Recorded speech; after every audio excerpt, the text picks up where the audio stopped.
PittCaleb coming to you today. It is day 3 of the 6,000 mile epic road trip. Thanks for following along. If you haven't been so far, go back and watch the old videos. They're good ones. We are in Bloomington, Indiana today, so welcome. My second son, Sam, is moving into IU. He just waved.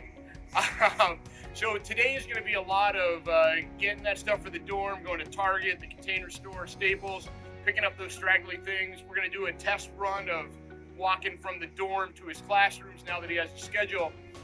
We're going to be a little low on content, but I recorded something for you yesterday I want you to watch right now. So this is going to be a primer on how Tesla full self-driving and autopilot work.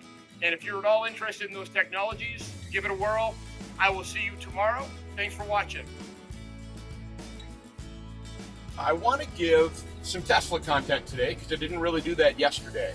So I want to talk about Tesla's full self-driving and autopilot suite. So we're going to try to do a quick primer. I don't have a script, so bear with me here as I do this off the cuff. So I just hit the brakes and now I'm driving. And a lot of this you're going to be looking at this screen down here. You notice we have a representation of the highway that we're on and our car and any traffic that's around us. If you've been watching the videos so far, you've seen some of that and either didn't know what it was or thought, wow, that's cool. I should slow down. This is why I don't drive. So first of all, Tesla has, just like every other car, now you see the semi coming up on us. Tesla has cruise control. You activate it by pushing the driving stalk down one time. And I have it set to automatically go to 5 miles over the speed limit. So now I can take my foot off of the gas, just like you could on most every car in the world that has cruise control. Slight difference here is that it is adaptive cruise control. So when it detects traffic, it will slow down for you, and you don't have to adjust your speed or your setting or hit the brakes. It'll slow down in traffic, it will speed back up. But just like a normal car, I still have to steer it. If you hit the stalk down 2 times, it now goes into autopilot mode. So let's actually back it out 1. This here is autopilot mode. And you'll notice there's 2 blue lines going up the screen noting the lane that you're in. If you notice, my hands can come off of the wheel at this point in time. Now, you're supposed to keep your hands on the wheel at all times, but what it's looking for is touching the wheel every 30 or 40 seconds. You see it says apply steering wheel and then it gets a blue line, a blue flash at the top of the screen. After that it goes to a red loud beep, and then after that it will turn off and disable the autopilot. We're going to get into that in just a minute. When you're on the road, you have a thumb dial here. You can control the speed that you want it to go to. So I want 76, we'll dial it at 76.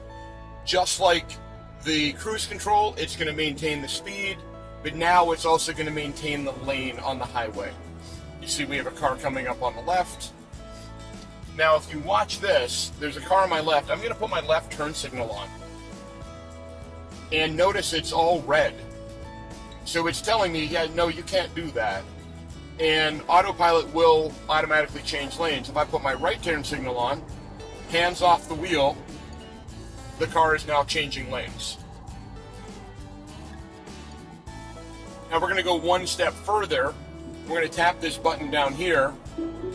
Now we're on what's considered navigation on autopilot. You notice that's designated by the single blue line instead of the 2 blue lines that we had previously. The difference between autopilot and navigate on autopilot or enhanced autopilot is that it will automatically choose to change lanes. The next step up from EAP, enhanced autopilot, is full self-driving. I pay for full self-driving, but this car being a brand new Model Y with hardware 4, which is something I wanted, unfortunately, we're in the early adopter phase again, and full self-driving is not yet supported on hardware 4 computers. So hopefully in a couple of months, we'll go back to our automatic lane changes and our city streets navigation, and most importantly, the better nav screen here.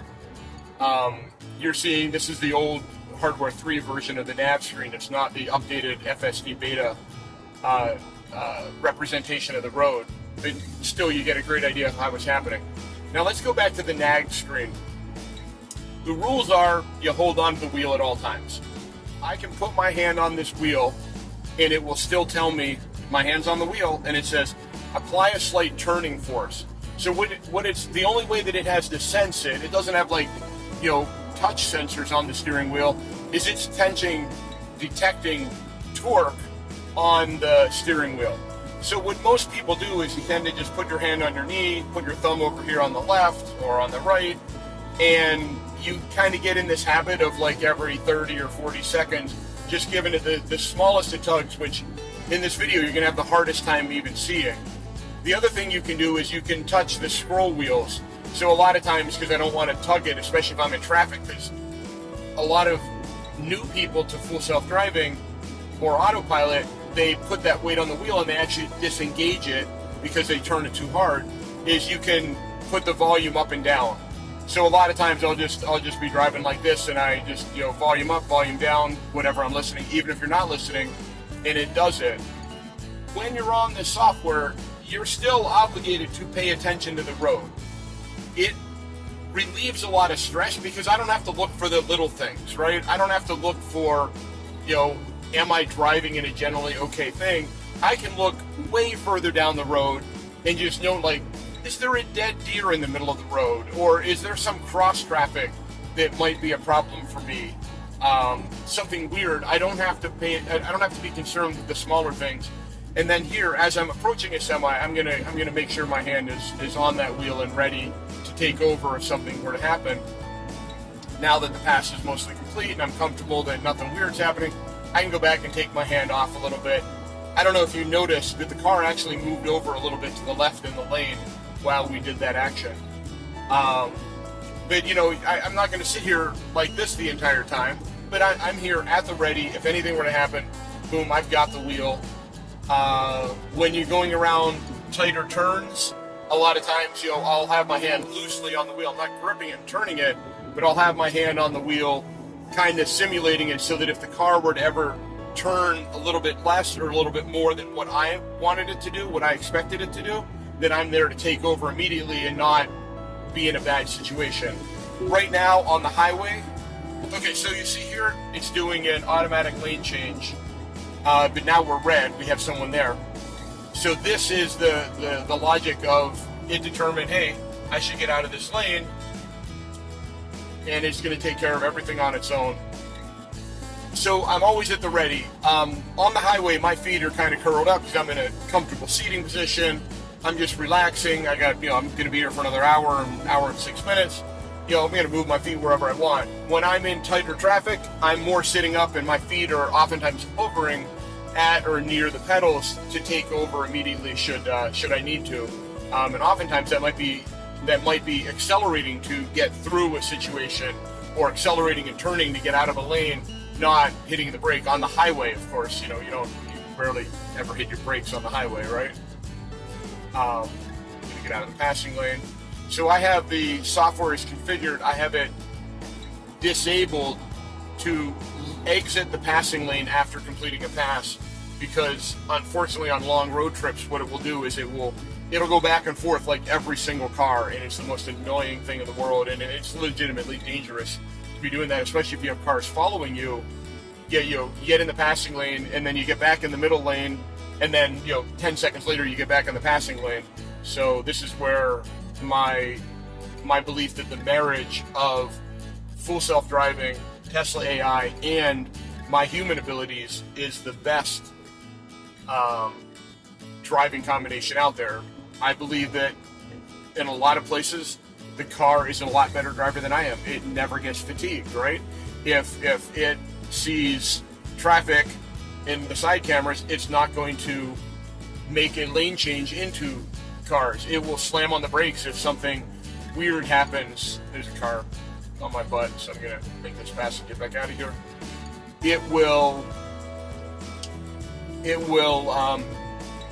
do things that I can't do as a human. That said, there are things as a human that I am much better at doing than the car is.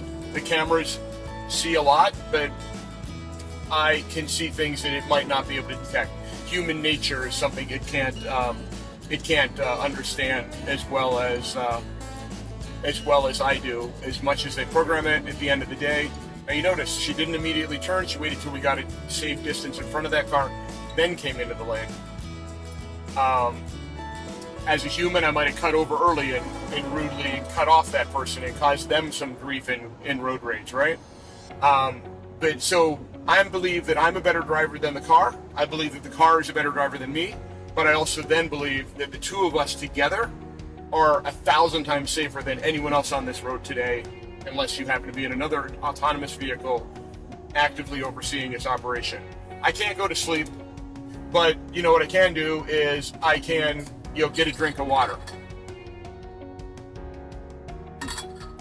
and not risk anything weird. I can reach back here and get something out of my cooler without putting myself in a perilous situation, and it makes road tripping so much better. That's the only way I could do this trip. There is no way in the world that I would do this trip. I don't know why I have the speed still set so high.